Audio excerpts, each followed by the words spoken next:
Good evening, fellow ghouls and specters alike. It's your ghost host with the most Tiki here. And BlueDragonFive, here to engage in some haunted holiday hijinks by trudging through the catacombs and dusting off the cobwebs as we recount our spooky selection of Halloween classics. So light the jack-o'-lantern, suit up, and grab the candy dish as we revive and recount tonight's selection. The Goldbergs couple's costume.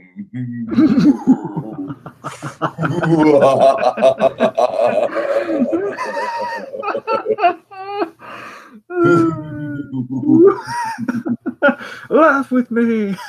If Edwin loves to laugh, then so do I.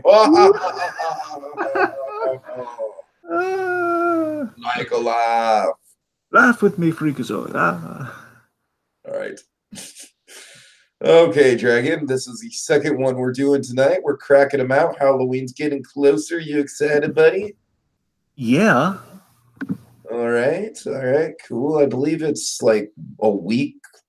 Like we have like Wednesday is coming up, and then it's like next basically a week and change. It's a weekend. A week and change. Yeah, I'm overcomplicating it. All right. Anyways, unfortunately, Dragon, I do not have the Adam Wee costume anymore. Well, did it get stolen? No, I couldn't fit it. I couldn't fit the suit jacket into my luggage after souvenirs and everything. I had to sacrifice it. I had to part ways with it. You know, call me crazy, but maybe you could have, I don't know, worn it to make room for it. Anyway, so I believe we were gonna get on to the subject of costumes. Am I right? Yes. Go ahead. You want to? That's right. We're talking Goldbergs and Tiki. We had to pick between a couple episodes of the Goldbergs because we like to. Tiki and I have discovered, again, not having watched the show from the beginning or anything, we just kind of noticed just kind of from random episodes. We love this show. I mean, we love it for like a couple of characters, but more, just Beverly Goldberg is kind of like our lifeblood of not having Vera Farmiga on our screens as Norma Bates anymore. Yeah, she's kind of the Jewish mother version of Vera Farmiga, and she's delightful, and she's wonderful. Seriously, that actress, if I'm getting her name right, it's Wendy. She has like a hyphenated name. It's Wendy McLendon Covey. Wendy McLendon Covey. I remember I think she got her start in like Reno, the Reno 911 show. I think that's where she got her start from. She's very funny. She's delightful, and she kind of plays. Basically, if Norma Bates didn't have all the dark and murderous stuff in her life, then she could have turned out like Beverly Goldberg. It's essentially that's kind of a what if scenario we have the Goldbergs. So on one level, we love that, but seriously though, Goldbergs, very well made show. I got to give it major props. And Kevin Smith, he's directed a couple episodes, and basically that's how I got into the show. I watched the two Kevin Smith episodes. He did a trying to think if it wasn't Halloween, it's just Batman themed. One of these days I guess we can cover that maybe next year or something. It's Batman related and it's in costume and everything. I don't know, maybe we'll see. My point being, he did a Batman episode about the release of Batman 89, which of course ties in the whole 80s of it all there. And he did a graduation episode. So I watched those two, and then basically I kind of brought it up for doing a Christmas episode. And then, of course, we broached the subject of Halloween, and we did the Stephen King last time, right? Oh, yeah, that's right. I forgot about that one. In honor of it coming out. That's why we did that. So again, we've kind of become random fans of the Goldbergs, and we keep meaning to watch it from the beginning. Well, no formal commitment, just like for the heck of it. I keep meaning to watch the show, but I have to do it with commercials, and I don't have the luxury like binging it like I would on Netflix. Otherwise, it would have been watched like yesterday. But the funny thing is, we're fans of the show mostly through the Christmas and Halloween specials. Essentially, yes. That and maybe some odds and ends stuff like I mentioned with Kevin Smith. That's pretty much, that's the main end. But again, it's a very, I major props to the show. I respect that. You know what? I think it speaks to the show that we can be so into it with just seeing the Halloween episodes. Like we know collectively, just seeing the holiday stuff. Collectively, we know nothing about the daughter yet. She's fine, Right, that's very true. Erica Goldberg, we got nothing on her. She's an enigma. She is an enigma. Like the only thing I know, she eventually graduates and she's a little obsessive thanks to her mother, and that's about it. And apparently, we see she's popular with the boys this episode. That's about it. All right. All of that said, so we had some options to pick from, and honestly, Tiki, I was watching this one to kind of vet it. And before I even watched the other one, we had this opening that we kind of pulled an image from at the beginning here. So, okay, we're doing this one. No more debate, just we're doing this one. It's like basically it's our Farmiga-esque figure in various hilarious costumes. Like, come on, how could we turn it down? So all that said, let's dive right into it. All right, Dragon. Give me one second. You started off. Sorry, I'm pulling up my notes. All right, so of course, as per usual, the setting of the Goldbergs is some year within the '80s. They kind of do an amalgam effect of the '80s, and we and again, these are all taken from the real life adventures of Adam Goldberg in life, and they're kind of adapted and kind of inspired by and kind of put into the end, kind of the end script and the end story here. So we learned that Adam, in his youth, went all out on his costumes. Went all out with his costumes in the '80s. Basically we see him like making costumes like with like he's a master with the glue gun, and he's glue gunning stuff, he's taping stuff. He's like really awesome handmade costumes, which I guess in the design of the show, they kind of had their costume guys make kind of really well made, handcrafted costumes. And again, I think they're all very impressive, honestly. And you can kind of see the design theory built into them. So Adam was very proud because his costumes were, handmade, and they were always, these costumes were awesome and topical. Until Beverly. Good old Beverly Goldberg, gotta love her. Until Beverly turned them into couples costumes, which again sounds like. Here's the thing: if we this plot line would make we've never Honestly, done. I feel like the E.T. and Elliot one was actually really clever, and then it just gets progressively worse. It does, and I love it. See, here's the thing. I love that they give her our running gag of her being very Farmiga-esque in the delivery, all peppy and kind of positive with the big blonde hair and everything, all cutesy.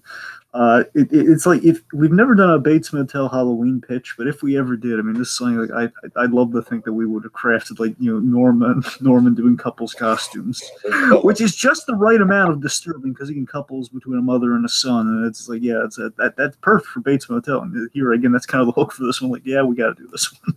Mm-hmm. So we have this hilarious Farmiga-esque montage that like Tiki and I would have in a fever dream. But we have it with Beverly Goldberg here, with her and Adam first as E.T. and Elliot. I'm Elliot, E.T.'s owner. E.T.'s owner. That cracks me up. And then we get the image before us here with that, I'm a Ghostbuster. No. She says, I'm the Stay Puffed Marshmallow Mom. I know she says that, but he says he's a Ghostbuster. Oh, yeah, sorry. Yeah. I'm the Stay Puffed Marshmallow Mom. It's just ridiculous. And then here's my favorite one. We have Adam as RoboCop, and you know me, Tiki, I love RoboCop, and we have RoboCop. I still need to see it. Seriously, the original is so good, Tiki. I know. I really need to get around to it. And the remake's kind of fun. Does not hold a candle to the original. The remake's kind of, it has Gary Oldman, and it's like, hey. But seriously, the original. Wow. If you like the Dark Knight Returns animated movie, you're gonna love RoboCop. So we have RoboCop and Ed. Sorry, it's so funny. And Beverly as Ed 209. I lost it when I saw this. I had to pause the thing to make sure I wasn't like, am I seeing what I think I'm seeing right now?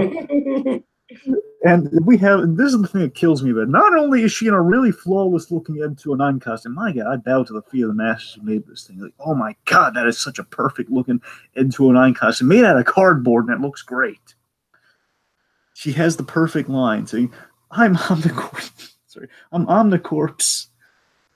first foray into robotic policing. Now you see, I don't. That went over my head, but for people who are actually culturally aware, unlike me, I'm sure that's very funny. Well, it's just very factually accurate for a mom to again. This is like a relatable mother thing. Mothers, sometimes they'll strike up conversation. They will try to like learn the lingo and try to learn you're going to learn the language of whatever you're into. So that's kind of a relatable thing too. Like, yeah, mother's going to do that a lot of the time. And I just love Omnicorp is the company that made RoboCop and Ed 209. It's the manufacturing company, and they got into policing with a robotic cop. Get it? RoboCop. Anyway, So, all right, and then the next one is probably the straw that breaks the camel's back. it's the most absurdly funny though. It is. It is. What? Tell him that. Tell him that. I'm Indy, and I'm Mork. Sorry. Tell him that. I thought you said you were going to be Mindy. Why would I be Mindy? I was the Willow. God. So we're Mork and Indy. Just the dumbest joke. Right, that was the one that I lost it at. It's so stupid, but I love it. I mean, it's silly. I shouldn't say stupid. But it's just so ridiculous. Yeah, it works. You know, he should have said Indiana Jones, right? Like, if he said Indiana Jones, there wouldn't have been an issue, but... Of course, but then we'd have no joke. Exactly. So the point is, after this hilarious montage, which again is worth the price of admission alone, I can just watch this montage and be happy with the episode. I gotta be frank. I mean, this montage killed it for me. But thankfully, the rest of the episode lives up to the montage. Montage concludes with Adam saying, well, this year, Dana's in town. Now, again, this is an element that Tiki and I were completely unaware of. So it's yeah, we're just like, oh, okay. However, we do have a connection to one of our other shows through this. I doubt you recognize it. Did you recognize? No, you didn't recognize it. Oh, is it, oh, shit. Yeah, what's her name? Do you want to know the character that you're thinking of's name, or do you want to know the... Gotham. She's from Gotham, right? Yeah, she's from Gotham. You remember? Yeah, and she's the one that we don't like, right? Yes. Yeah. Oh, tell me your... Yeah, I did recognize her. I just couldn't put my finger on from Very where. popular in the Batman comics, not so much in the show Gotham. It's Silver St. Cloud. Silver St. Cloud. There we go. Give it up for her, ladies and gentlemen. Does better here than she did in her entire run on Gotham, to be frank. Little reminder, she was on season 2. And season 2, I think in the grand scheme, is kind of the problem season of Gotham. It's like has like a good, like the good back half's good, the front half.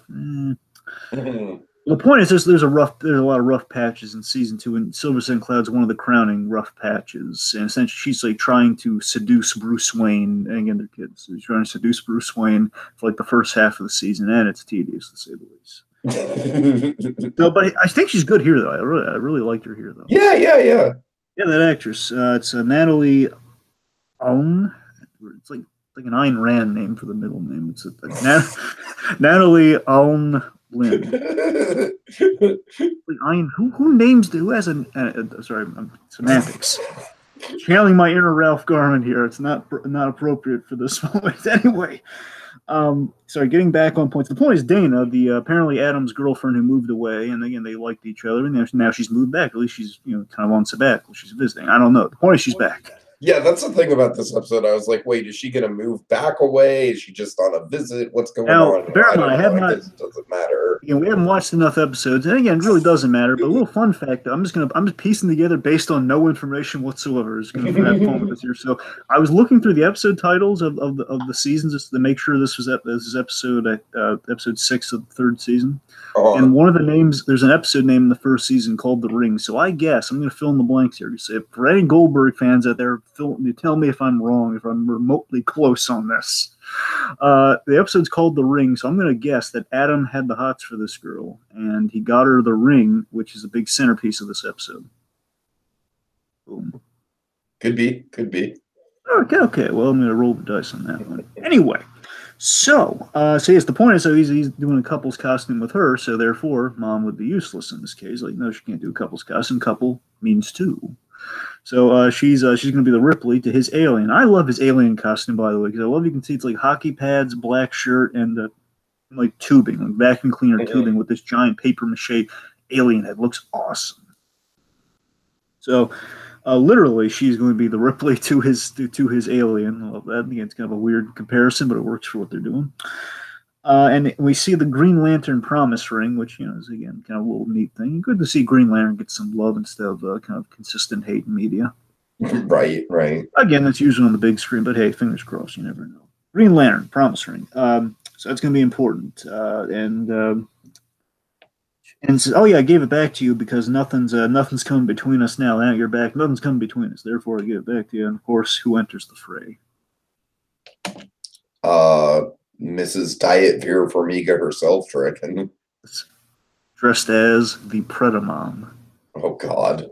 So you didn't hear wrong, folks. Predamom is kind of the cutesy version of the Predator, which, by the way, really sweet costuming. There's such great costuming and very accurate '80s costuming. We'll get to later on. All throughout this episode, her as the Predator. It's a really good handmade Predator costume. She's like this paper mache helmet that looks great. Again, it's basically if we took a Farmiga-esque figure and put into a Predator costume. That's what it looks like. It's again a fever dream come true. It's kind of like what we're hoping for with Godzilla. You know, like she's like, you know, Farmiga herself is going to be so badass. She's going to be like commanding the respect of the Godzilla monsters.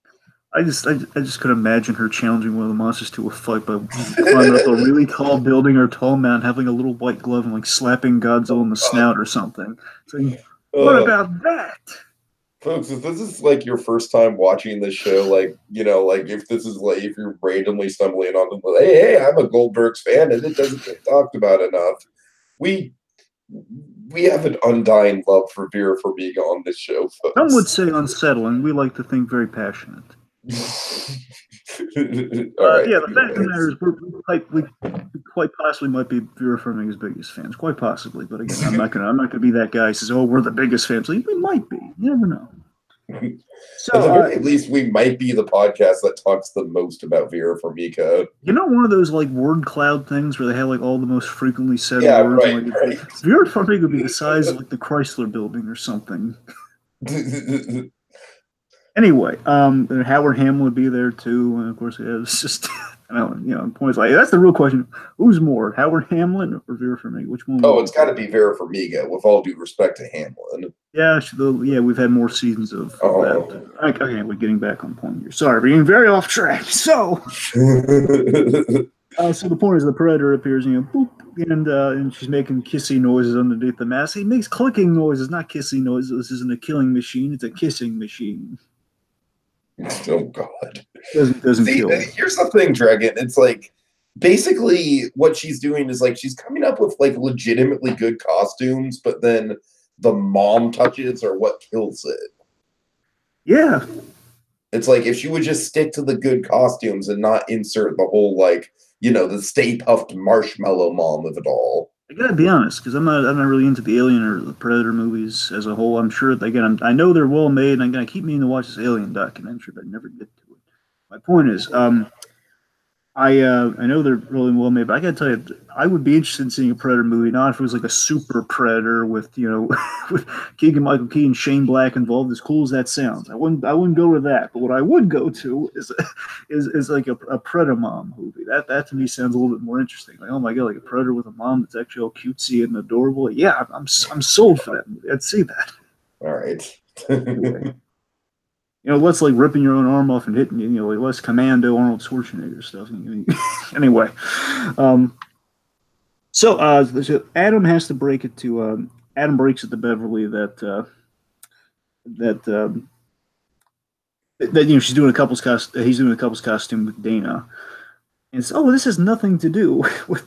There's nothing to do with your costume and all. Oh, look, it's your favorite comic, and this is an accurate thing. In the '80s, there's this crossover between Alien versus Predator, which, of course, years and years later was realized in. I love how that was like a wraparound for the timeline. It's like, we gotcha. There is an Alien and Predator, which is hilarious and again very accurate. And of course, again, I could bore you. Didn't we talk about Batman Dead End? We covered that, didn't we?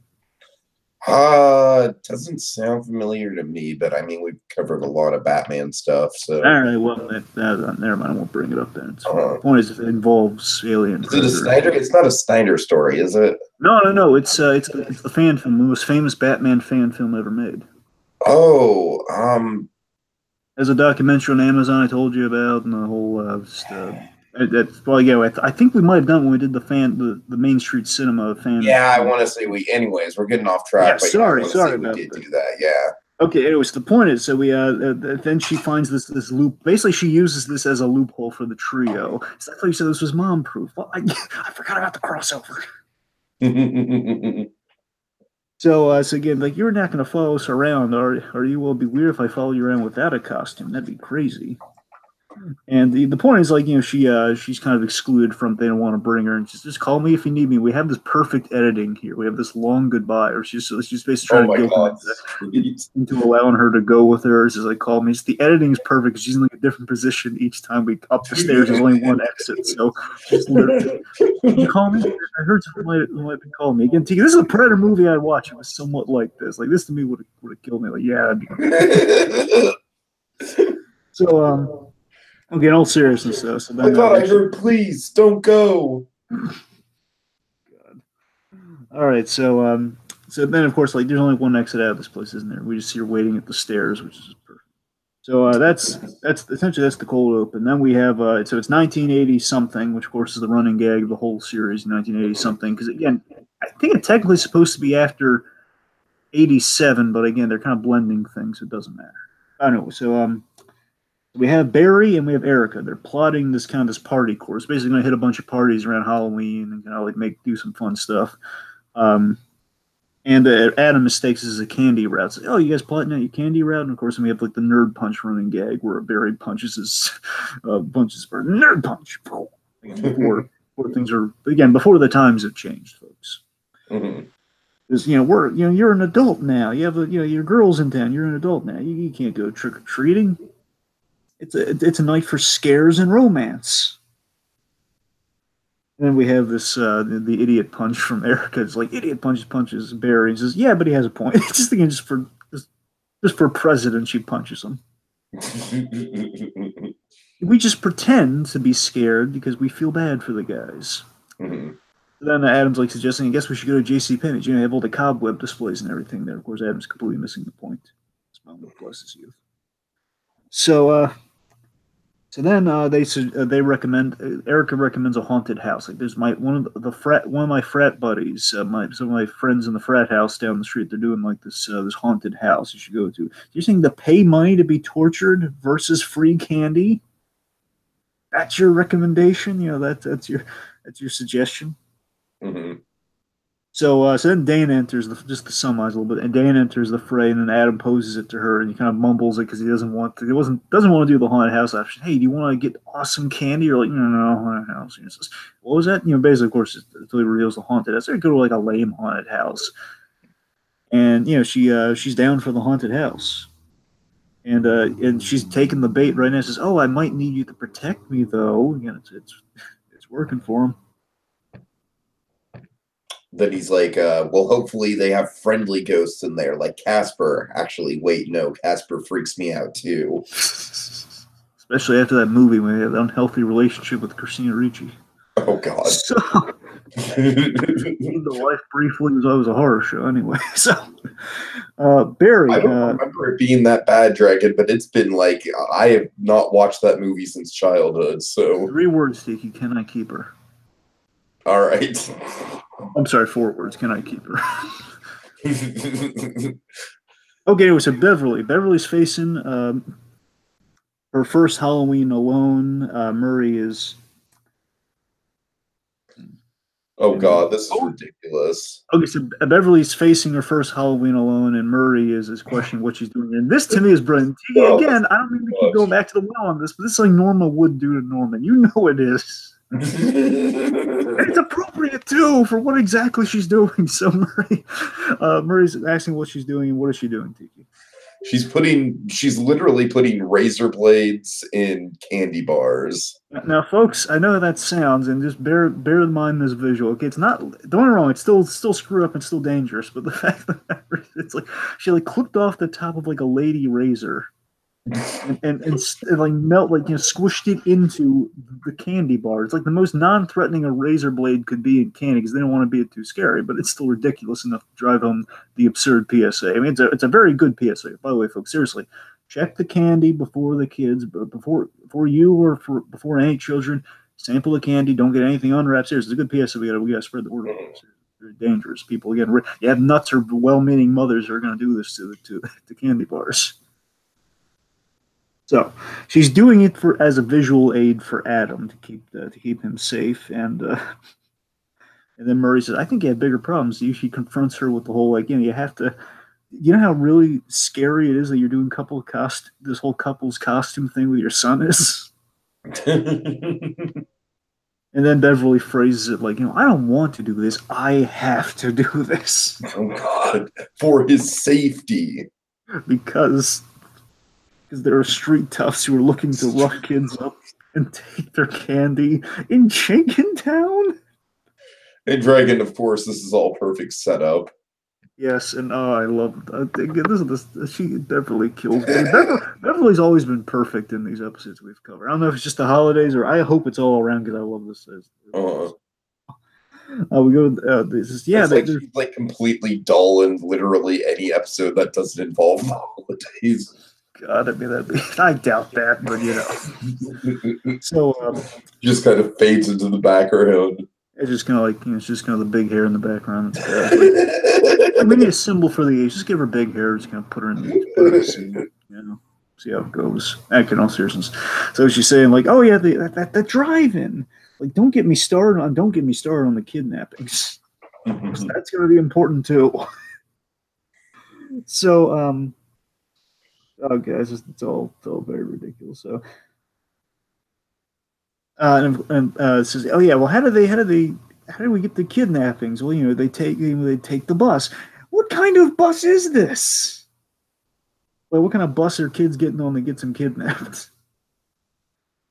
Okay, let's see. So then so Adam, Beverly says she can't wait till Adam gives up trick or treating, and then of course, a moment later, what happens? Adam walks in and says, "Hey, instead of going trick or treating this year, I'm going to a haunted house." Then Beverly is kind of shell shocked, and she's basically kind of rationalizing, "Please don't do that. I want to go trick or treating." We see Adam getting a little frightened here, and Candy. So then, of course, like Murray dismisses him, and he gets out of there, and of course, says, "Well, congratulations, Bibbs. Your nightmare's over." Yeah, I'm just gonna go back to dusting and sitting in the room in the dark, and don't even need the electricity on. I'll figure it out. So, meanwhile, Barry, of course, Barry walks into the end of this scene here. Again, good PSA. This is a great TK seriously. We don't have enough of this PSA going around here. I thought this was great. Where Barry walks in and he wants, "Hey, can I have that candy?" And of course, Murray throws it away. Says, "That's never stopped me before." And then he says, "Hey, moron, there's a razor in it." And of course, says, "Well played, old man. Well played." It's just good message and funny. Yes, like there's it's the look out for the razors and don't chance it. All right, let's see. Meanwhile, Dana, she's mentioning how much she loves the Green Lantern ring. Here's what surprising. Tell me if this surprised you. There's a lot of Halloween during the day. Like rarely do we ever see Halloween during the day. Yeah, that's a good point. Yeah, the Haunted Mask had quite a bit of Halloween during the day in Act 1.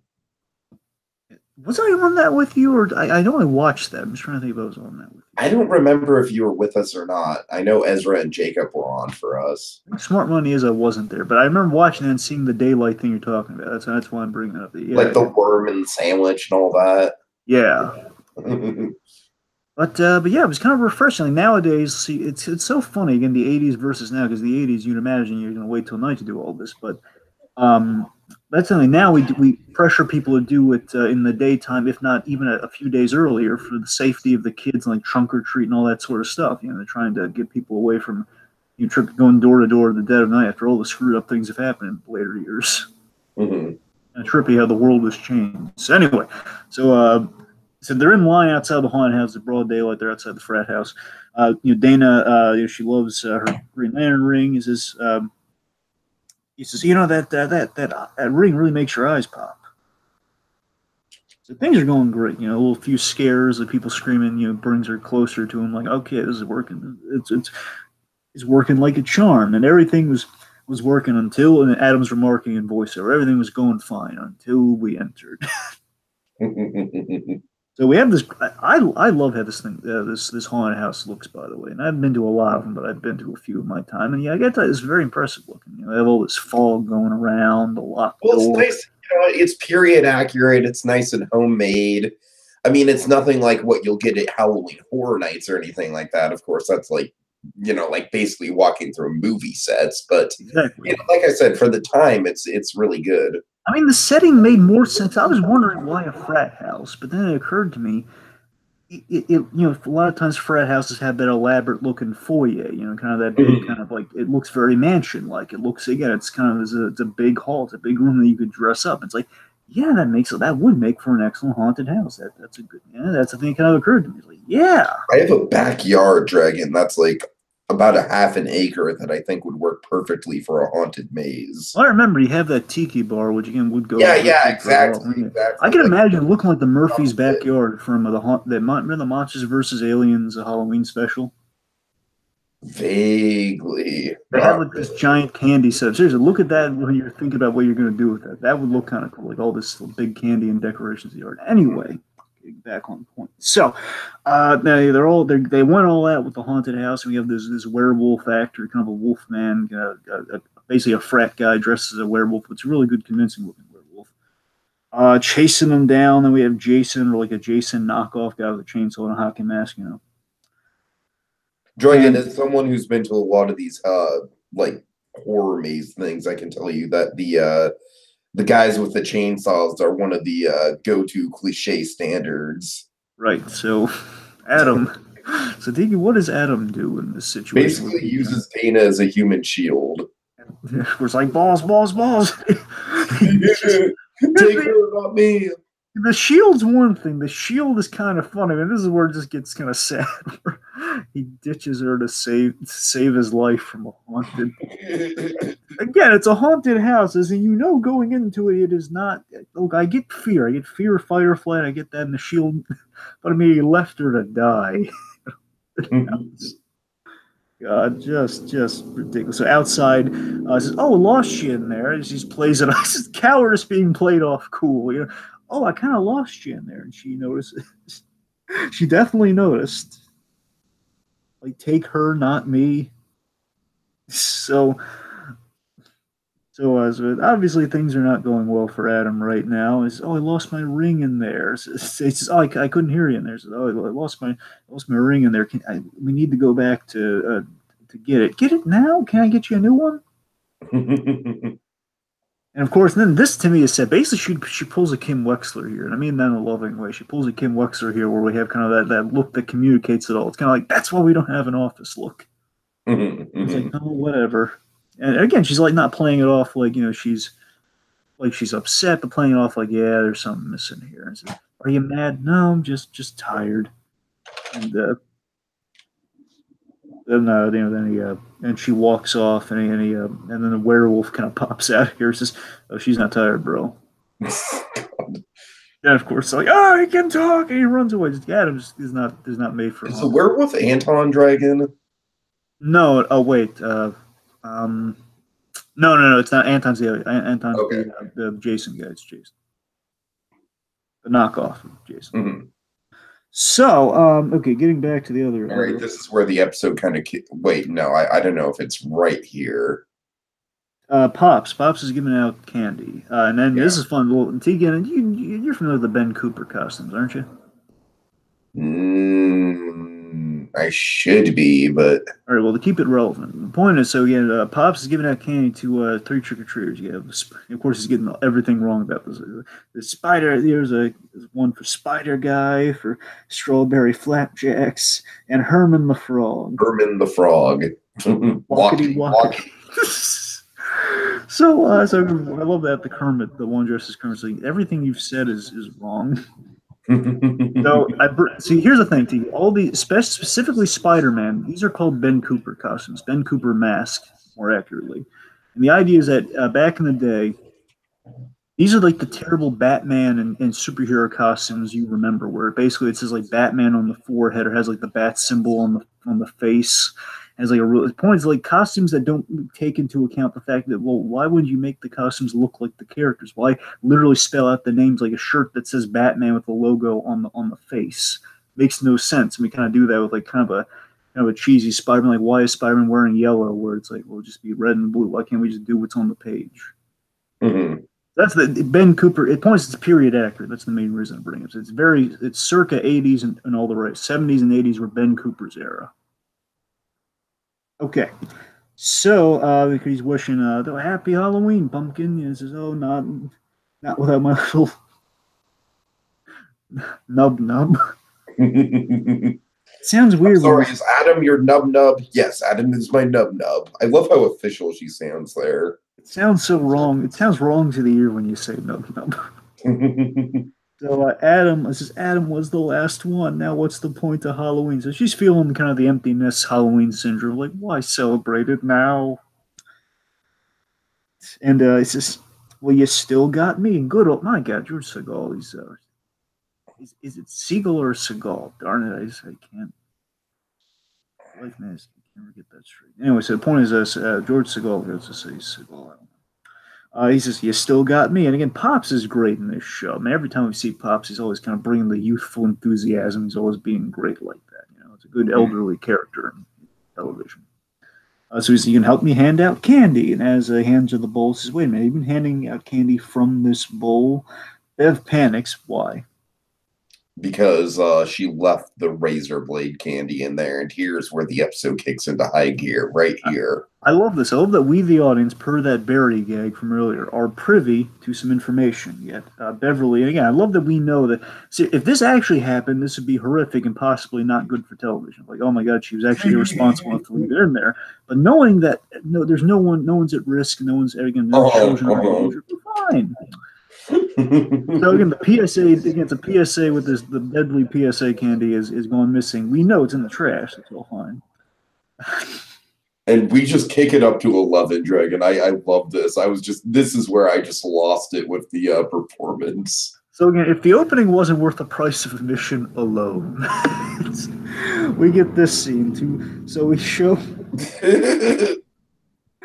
First of all, Pops is asking, "Why would you do that?"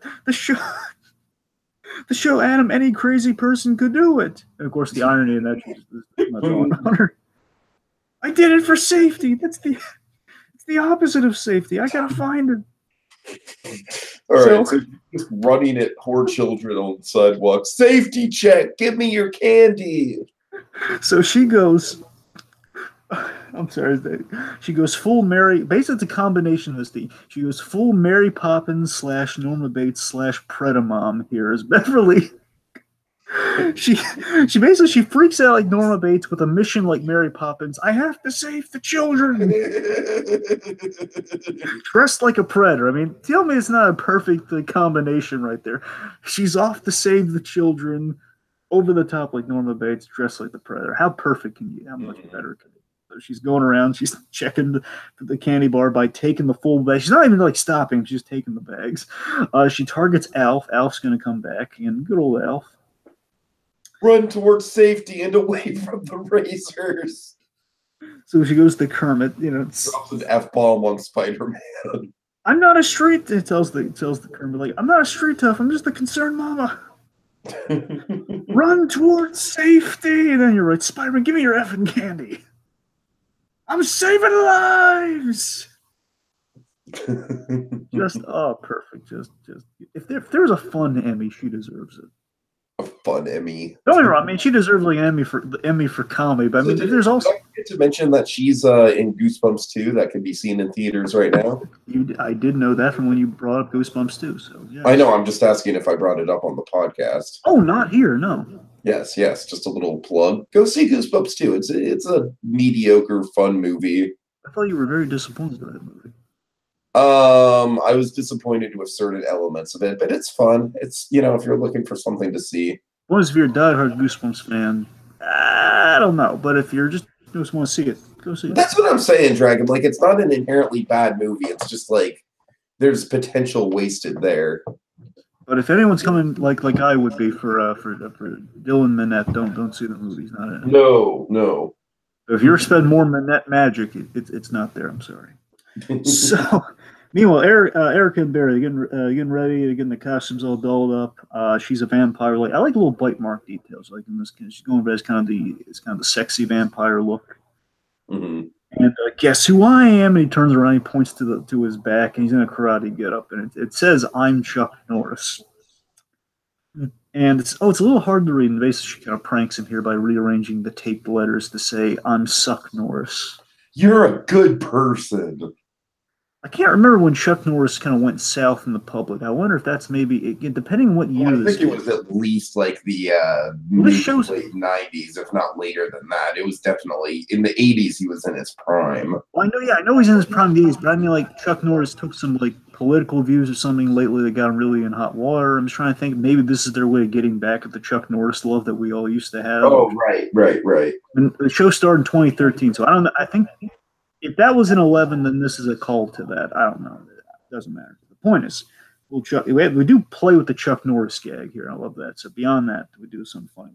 So Adam comes in, he blames him for the haunted. Well, you recommended the haunted house went disastrously. Hey, it's not our fault. You're a nervous, jumpy wuss bag. Do we ask Barry to get the ring? He says, "No, I got 6 parties I got to get to." But you always brag. You're not afraid of anything. I'm sorry. You want to take us through this? No, sorry, I'm a little behind in the notes. So Barry is, he's basically giving Barry the glowing review here that you always brag about it. You're not afraid of anything, of anyone. And of course, Barry's interjecting like, or stuff in the sky like birds and meteors. Barry Goldberg has this wonderful. He's kind of an idiot savant of the sort there, where he's an idiot, but he has like kind of this. He's an idiot who does not see. It's kind of like it's the best versions of Patrick from SpongeBob. Essentially, it's a guy who thinks himself the king. He's a genius among idiots, yet he is himself an idiot, but he doesn't realize it. And that's kind of adorable. Mm-hmm. So yeah, you have the strength of 10 men or 44 medium-sized children. He's you're an unstoppable killing. You always say you're an unstoppable killing force. And I remember when you karate kicked that. Yeah, I did karate kick that jellyfish. And the point, the Tiki, the gag here, at least the way I took it, is that it's a parody of all the Chuck Norris jokes. That Chuck Norris is so manly, he's done all that sort of stuff. I think that's what they're doing with the Barry jokes here. Mm-hmm. I'm convinced. Anyway, so Erica just kind of puts a stop to it. Okay, well, enough of that. Just go help him. And again, it says, if anyone can do it, points to his back, saying, "Suck Norris." It's this guy. All right, so let's see. So Beverly, she's got a giant pile of candy on the table. Yes, she's searching through the candy. Pops and Murray are questioning what she's doing. How far did you get? Like, might have gotten to another county. Got like more candy in the car. She has, I counted this, at least based on, there are 3 bags in the car, and based on what she put out, at least what we see and what we were told about, 7 big, and we're talking big bags, big filled bags. Pillowcases. 7 big pillowcases filled with candy she has stolen from children. At least. There might be more. I'm just saying she mentioned 3 in the car. She might have other stash room. I don't know. I love this. I love the 80s kind of momness here. Like, she powered walk like a panther. They couldn't catch up to her. That's the reason this all happened. They couldn't catch up to her to tell her, it's not, don't worry about it. We got it taken care of. That's why. So as they find this out, then we have kind of a horror movie moment here. This is great. Where kids simultaneously egg the house for revenge. And justified revenge, as Murray points out. You stole all their candy. I love how Murray's just like rolling with it. It's like, yeah, well... Just pointing out, like, yes, you're in the wrong. No wonder they're egging the house. I don't blame them. They're going to stain the aluminum siding. And then Murray's saying, well, give them their candy back. The only thing they're going to get, what is this? They said they're in for it, essentially, is what you say here. So we have this great shot. It's like she pulls down the mask and she goes out there, and amazingly she deflects all the eggs with like her gauntlet. And it's like this. It's shot so much like an old school horror movie. It's crazy. She just kind of emerges from the house and deflects the eggs and goes after the children. Let's see. So she's really going up against Kermit the Frog here. She's like deflecting against them, and it's Kermit the Frog and Strawberry Shortcake. And Adam Goldberg's has the of course the great Pat Oswalt, by the way, is Adam Goldberg as always in the narration. Basically saying, it was so cool seeing the Predator, my mother defending against Kermit the Frog and Strawberry Shortcake. And I love that she says it's such a waste of groceries. That's a perfect mom line. Oh yeah, that's great. Yeah, it's a waste of groceries. And then we have the aliens. Then it was time for the alien standoff: Predator versus Alf. Which cracks me up. I love the laser. She has this little laser on the side of her costume. The laser actually targets Alf on the forehead of the Ben Cooper mask, and then we have the mom chase going on here. And again, she's a power runner too, which means this kid's doomed 8 ways to Sunday. I love the This is the thing that killed me. This is another Farmiga-esque line that just killed me. It says, "Look as she's chasing him. Look both ways when crossing the street." Oh, God. Of course, reminding me a little bit of one of our favorite lines from the Return of the Caped Crusaders. Of course, yes. At least one of our favorite gags when he's like they're just walking across the crosswalk. Okay, let's see. So following that. Okay, so Adam. Cold feet upon entering the haunted house. Yes, and Adam's thanking him. Of course, Barry's scared. Why wouldn't I be okay? I'm an adult. So the point is, so Barry's copping to a lot of fear right now. Can you hear me? Yeah, I can hear. I'm sorry, I didn't get that. I don't know what the other line is. Okay, my bad.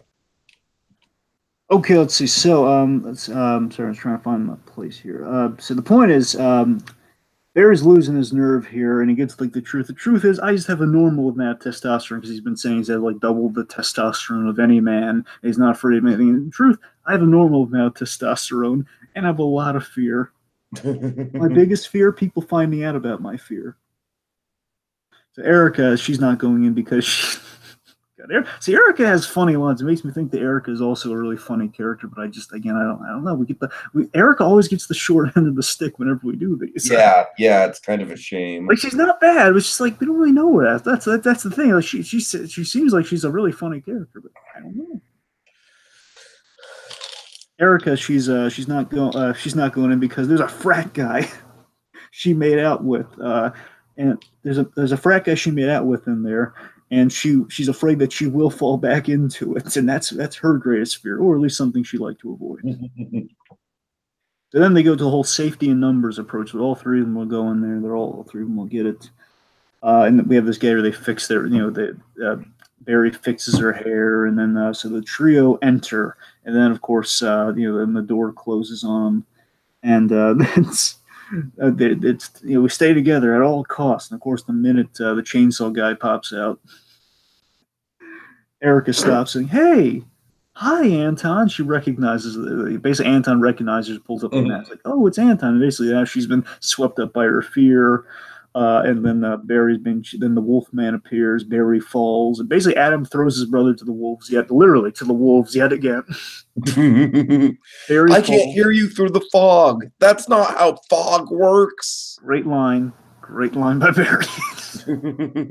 So Adam yet again abandons his brother. Here's the thing. I mean, Adam's not really showing the best of light, but it's still funny. It's not like one of those problems where it's like a Jimmy Neutron acting out of character for an episode. It's like.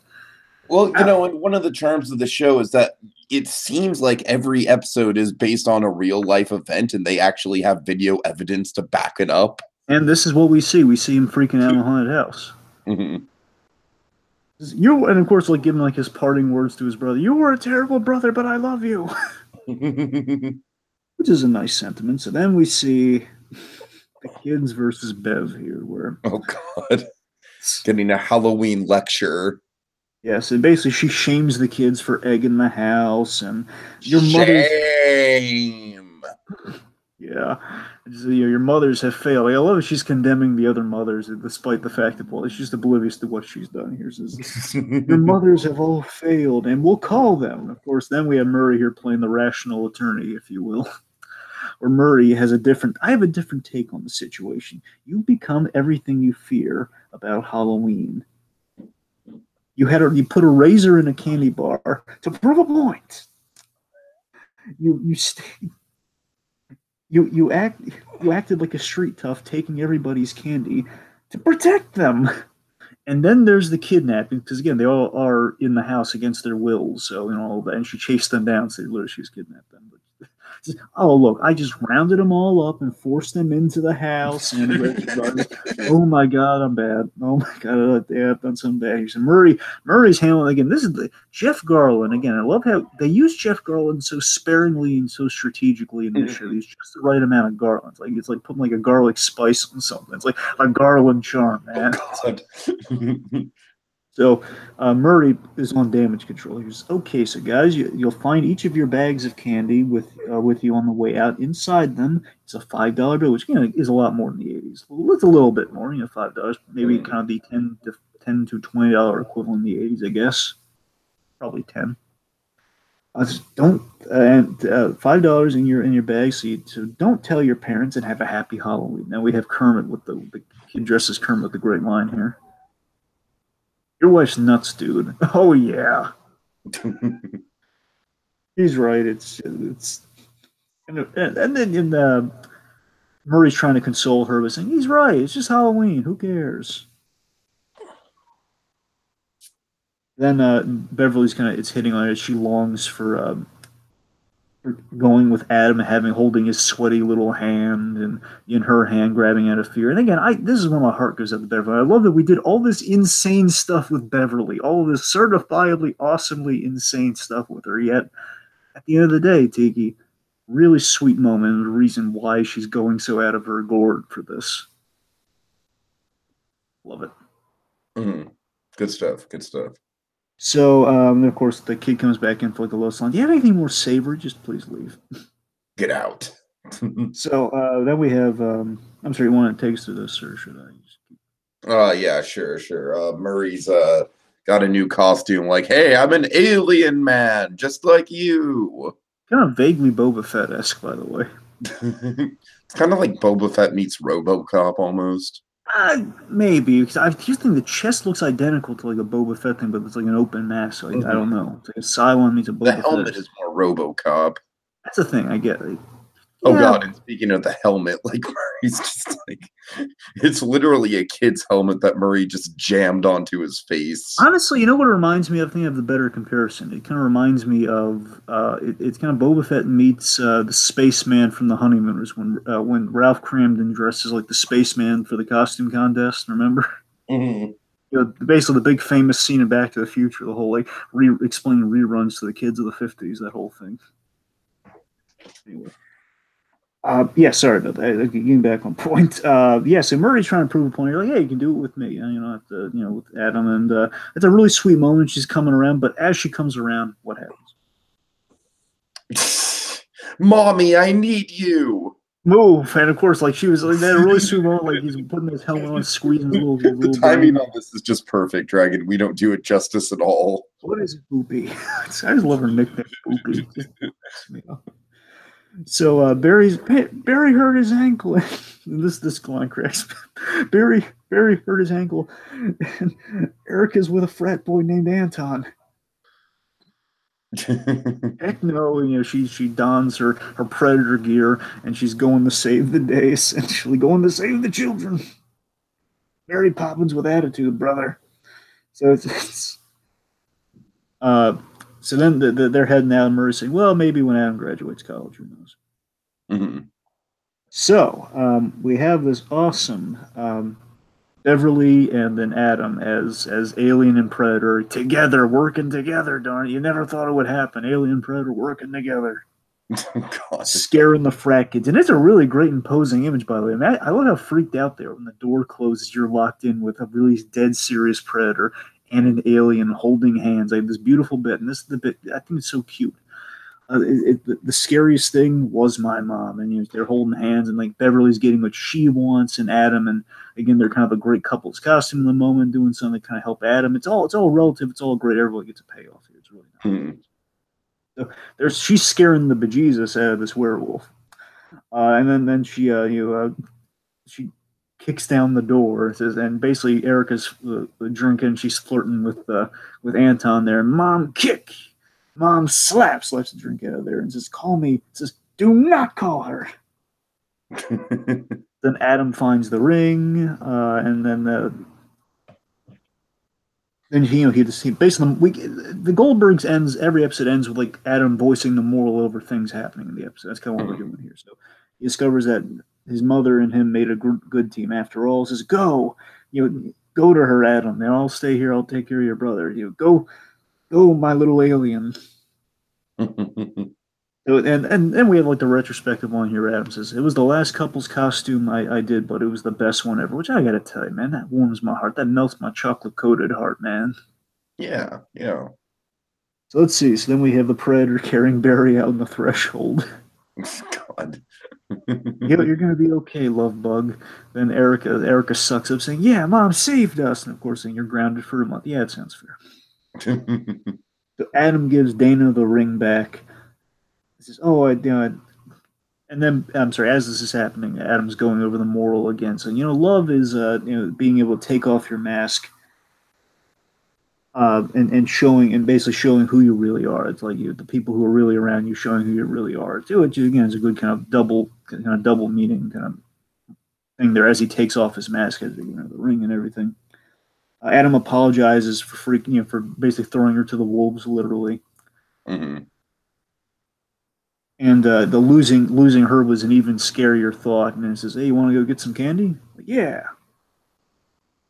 Beverly, she's watching, and as this is happening, as they're going trick or treating, and I love that we got to do the haunted house thing. He's growing, but at the same time, at least they got one last swell Halloween. As that's happening, Beverly watches Adam and Dana from a distance.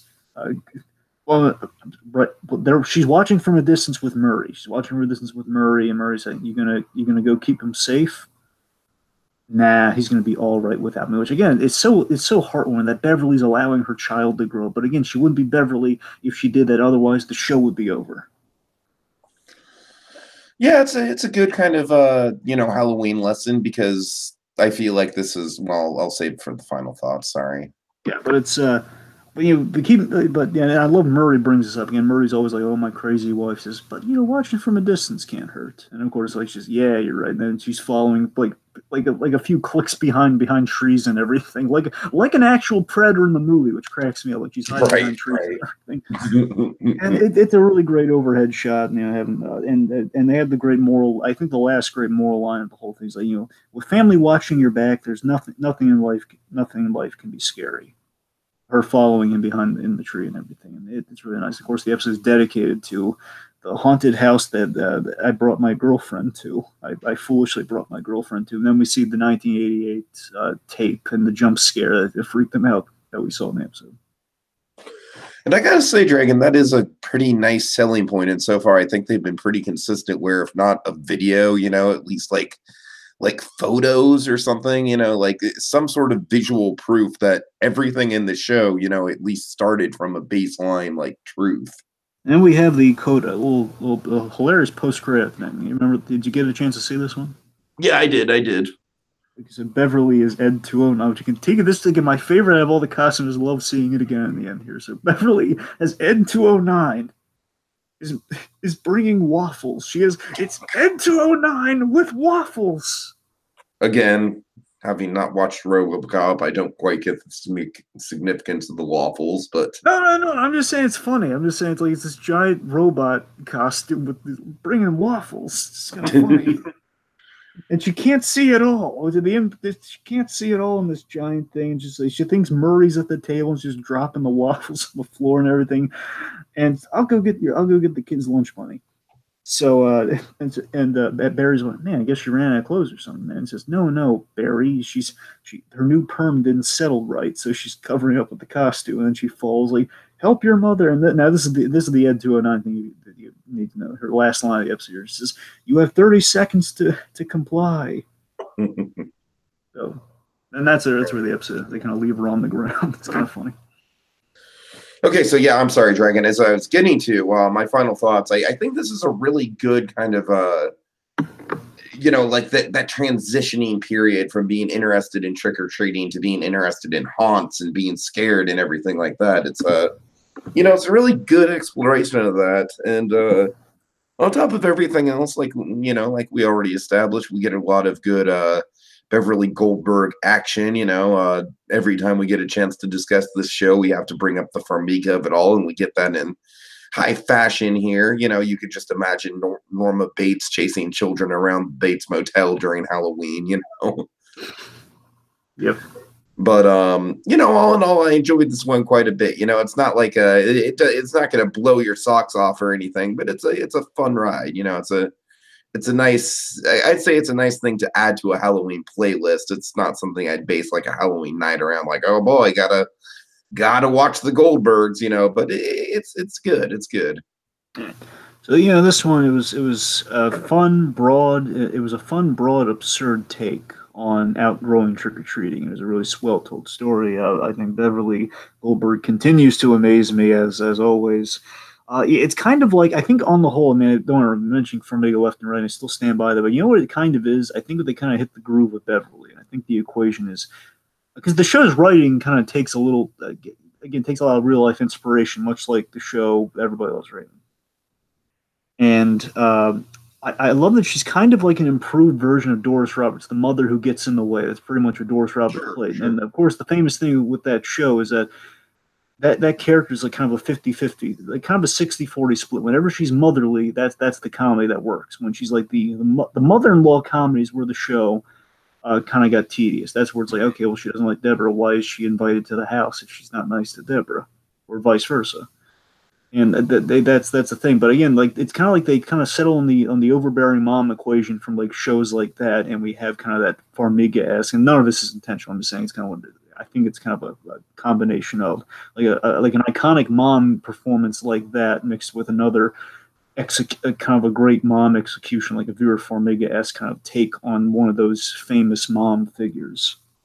And I mean that just alone is just enjoyment enough for me. But again, the episode did have a heart to it, as the Goldbergs tends to do. Every time I do a Goldbergs episode, half the reason we do is for Beverly Goldberg. The other half is again like there's heart in the comedy, and again it's well written. This episode, it is kind of it has kind of a Seinfeld take with the whole like you freak out in the haunted house and you leave the girlfriend behind. It's like the episode of Seinfeld where George Costanza, fire breaks at a children's birthday party and he pushes past the women and children to get out.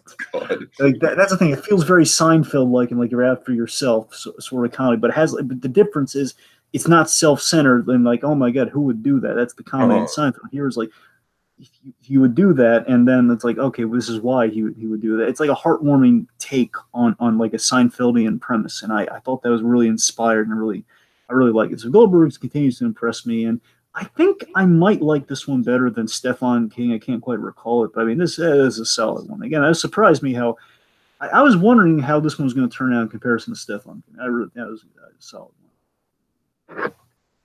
All right. Well, that's the end of tonight's selection, and our spirits grow weary.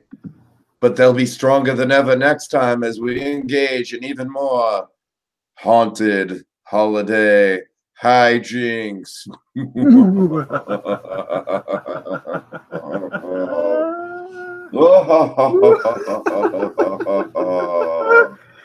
I'm the Corpse First foray into robotics.